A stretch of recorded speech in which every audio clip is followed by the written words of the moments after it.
Good evening, Bahamas. Coming up tonight on our news. The tourism minister responds to the Fyre festival controversy. Police clearing down a lot they say was used to hide drugs and illegal firearms. The story coming up. Well, it's a new lineup of customized Independence Day shirts from Bahari. We've got the exclusive straight ahead.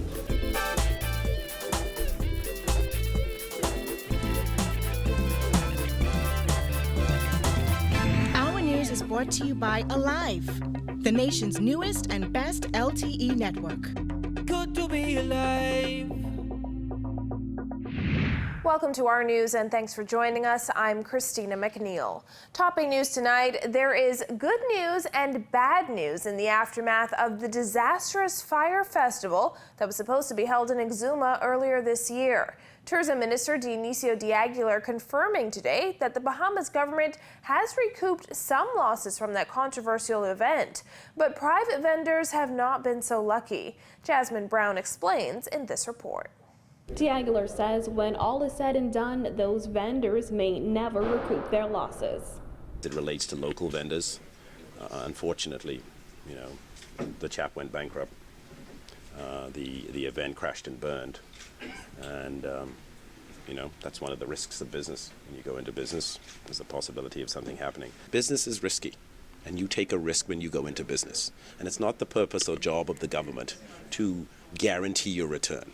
You evaluate the situation when you're in business, you make the investment, and you win some and you lose some. And that's just business. So I don't want to get into this narrative that the government should step in and start to reimburse businesses that evaluated the situation, took a risk, and it didn't work out. The tourism minister says, on the other hand, the Bahamas government has made strides in recovering any losses it suffered. The Bahamas government, I believe, recouped some of its costs because it seized a container. But I'm not 100% sure, but they seized the container that contained critical musical equipment and staging. And they used that to secure for the Bahamas government Bahamas customs fees, landing fees, Bahamas immigration charges, and to secure that money. Hundreds of tourists expecting to participate in a once-in-a-lifetime musical experience in Exuma claim they lost hundreds and in some cases thousands of dollars after the concert was postponed at the last minute and they were forced to deal with the subpar accommodations. William McFarland and rapper Ja Rule, who together launched Fyre Media in 2015, put on the festival. Travel packages were priced up to $250,000. Day passes were $450. Last week, McFarland was arrested and charged with wire fraud. Authorities say he promised a life-changing music festival, but in actuality delivered a disaster. De Aguilar says while the Bahamas government was only a facilitator for the event and not responsible, moving forward there must be more due diligence when getting involved in such events. We got wrapped up in the event by the names of the organizer, like Ja Rule, and we thought, oh, okay, all these people signed up, they must know what they're doing, and there was no due diligence done on does this make sense for the destination where they intend to have it. Because at the end of the day, those people left the Bahamas with a bad experience. Reporting for our news, I'm Jasmine Brown. Well, customers of Bahamas Power and Light are heated, but it has nothing to do with the 90-degree temperatures.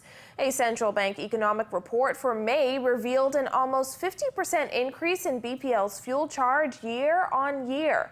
Fonique Toot tells us more. There's something has to be done with that because it doesn't make no sense whatsoever. As temperatures rise, so has some consumers' electricity bills.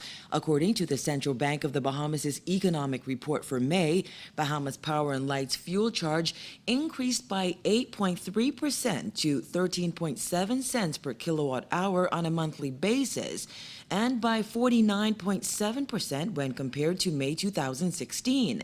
This Venice Bay resident says though her level of consumption didn't increase, her electricity bill did. The bill has basically doubled because if I'm not home from 7 in the morning till 7 to 5 in the afternoon, you only using TV when you come home, and then in the evening that's when you cut on your air conditioning and stuff like that.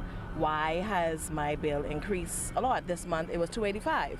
So you really can't explain the reason why it has gone up. And she's not alone.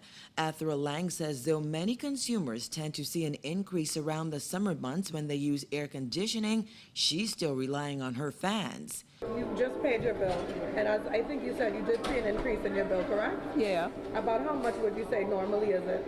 Well, the last time I been here, it was $253. And this time? Huh? And this time it's $300. You could have won me because I'm a widow. I don't have no husband. You know, just me to depend on. BPL said the increase in the fuel charge is a result of the use of its units at the Blue Hills Power Station.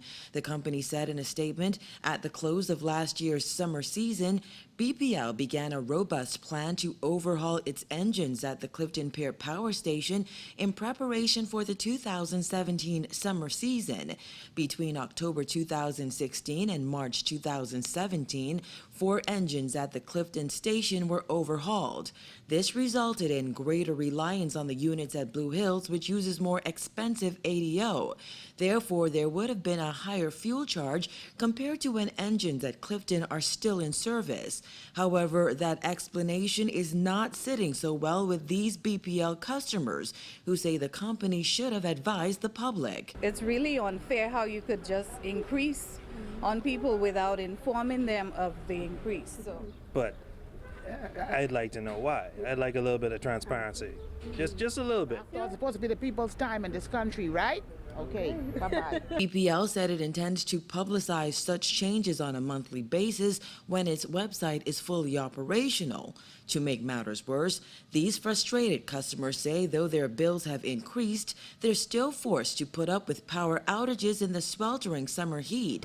This has been going on for years. It's become a part of summer. You expect mosquitoes, you expect heat, and you expect the power to go out. Well, it was about 3 times so far, and if you did have power outages, why? Our news revealed this week that the Good Samaritan home, which houses 40 senior citizens, was threatened with disconnection if it did not pay off a $7,000 electricity bill. Newly appointed chairman of the Bahamas Chamber of Commerce, Michael Morris, said recently that as a percentage of household gross income, the Bahamas' energy costs are some of the highest in the world. Reporting for Our News, I'm Vonnie Toot. After Our News reported that a senior citizen's home may have been close to having its power disconnected, a corporate citizen has stepped up to keep the lights on. The Good Samaritan home was struggling to pay off a $10,000 light bill with Bahamas Power and Light to keep its 40 residents comfortable. But gaming house Paradise Games wasted no time in lending a hand. We had our executive director make the call, and she got the information, and then we invited them to come in right away. We were on social media. Somebody messaged us and told us to check this story out, and we saw that there was a need. The Good Samaritan home was looking for some help with their electricity bill. So what we did was we made a call. At that point, Mr. Capron, he was excited. He was just praying that, somebody would hear his call, So we decided to take action because that's what we do. With a commitment to be of service to the community, executives say they not only took initiative to pay off the bill, but to also ensure the home is well stocked with essentials. Decided that along with paying the light bill, we donated $200 worth of super value coupons to feed the persons in the home, and they were not expecting it. They were overjoyed, and it's something that we pride ourselves on, like I said, helping those who can't really help themselves. Yes, we paid the bill in full, upwards of $7,000, and just like everyone else who we help and those who come into our offices, they're most grateful and most thankful. And I think as a good corporate citizen, what we're supposed to do is help those in need. Most people see the numbers industry as someone big and bad, just taking people's monies, but we do a lot of charity work, sometimes unmentioned because we don't like to be in the spotlight in that way. We want to give from the goodness of our hearts. That's always been our mantra. And so we're thankful for the opportunity to help them and anyone else who needs help. We're always open, always willing, and always able. The team at Paradise Games says it won't be their last time checking in on the senior citizens' home, promising to be a helping hand to the community whenever they are needed.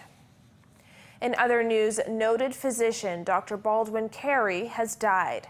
It's another blow for the local medical profession, which also lost former National Security Minister Dr. Bernard Nottage, who passed away in a Florida hospital last week.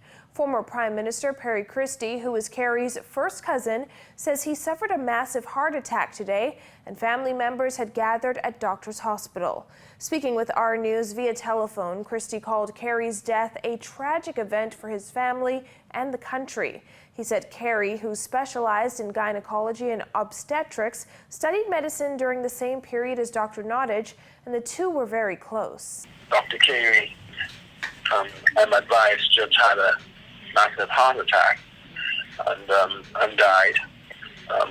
Even before we have put his very good friend and work associate to rest, this has happened. But he is someone who has contributed significantly to the profession. Hundreds of young people were given birth. He had a huge practice at one stage in the Commonwealth. He has been a very, very strong contributor to the medical profession. Christie says Dr. Kerry was working hard to reestablish his practice after he and 3 other senior executives at the National Insurance Board were sent home in May. Baldwin is a person who was given a full-time responsibility in the National Insurance Board. He's worked there for years, responsible for the development of many hospitals and superintending the construction of many hospitals for on behalf of National Insurance. Recently, he received notice, I believe, of termination. Most certainly, there was every indication that his job had come to an end. Well, a well-known hideaway spot for criminals, guns, and illegal drugs was torn down by tractors in less than an hour today. This as police move to rid the city of areas known to harbor illegal activity. Kyle Joaquin has that story. Food store trolleys, bottles, bags, bins, and other garbage being moved along with bush and trees that serve as the ideal stash spot for criminals. The lot located on Rosedale Avenue just off Mackey Street was cleared down today. This after police found several pounds of marijuana last week. We have persons, business places in this area. They are very concerned about what happens in this area. We have persons who are here washing cars, and they are saying to us, you know, they really want to make an honest living, but they have seen business has declined because many people don't want to come to this area anymore to get their car clean because of the different illegal activity that's continuously go down in this area. And it's not just the garbage and bush being moved, but derelict vehicles as well. Vehicles that officer in charge of the Northeastern Division, Superintendent Anthony Rhodes, says criminals use to hide guns and drugs. The solution, he says, was to get rid of it all. Clearing down overgrown bushes, taking down abandoned houses, because we know, experience have taught me over the years from my time in urban renewal that criminal uses this to hide their drugs, their guns, to hide suspected stolen items. This is what they do. So if we feel that if we move these from our community, it will decrease crime. And for small business owners like Vincent Williams, who cleans cars right across the street, it was long overdue. Yeah, I was waiting on a day like this really to come because it just gets more and more every day. Every day it gets more and more, and it's causing the rat. Other people, them, they probably put little drugs down, they start the next thing and so forth. We really want to clean up the community anyhow. Superintendent Roll encourages residents of areas like Rosedale Avenue, where there are lots of derelict vehicles and abandoned buildings, to notify police. The police are your friends, and the police will continue to be your friends. But anyone who is hell-bent on a life of crime, the police will never be your friends, and the police aren't your friends. So we are saying to everyone they need to buckle up and refrain from a life of crime, because the police will be on your trail. Again, Superintendent Roll insists this is just the beginning and that his division has plans to clear down a lot more lots just like this one in this area. Reporting for Our News, I'm Kyle Joaquin. Each year, a number of children across the Bahamas are kept home from school because they don't have the proper uniforms. But one 9-year-old student is working to ensure that every child has the same opportunity to attend school in the proper uniforms. Did you know that a common reason children miss school is a lack of proper uniforms? Wearing the correct uniforms that fit properly helps to build a student's self-esteem, which helps them to do well in school. My name is Brianna Ferguson, and in 2015, with the help of my mom, I started Brianna's Care Closet. Something as simple as a school uniform has the power to prevent students from reaching their learning potential. But Brianne, with the help of her mother, Chandra, decided to do something about it, beginning at the age of 7 back in 2015. We were kind of going back and forth on a certain school item that she wanted, and so it just came to me at that point to start to teach her, okay, you're bickering about a particular item that you want. Do you realize that there are kids out there whose parents cannot afford to get them anything at all? And so when I said this to her, she said, well, why don't we help them? So I was like, okay, I wasn't expecting that response. Brianna's Care Closet is all about helping the children whose parents whose parents cannot afford the uniforms to buy them the clothing that they need to go to school. Service came naturally for Chandra Ferguson, who's a member of the Kiwanis Club. Brianne started small with her mission, asking people to donate to the cause and raising money through another venture of her own, a lemonade stand. From the summer of 2015, every summer she does a uniform drive. And that same summer, she wanted to start this lemonade stand at her grandparents' business. So she said, well, I'll take some of the money from that and we can put it towards purchasing the uniforms.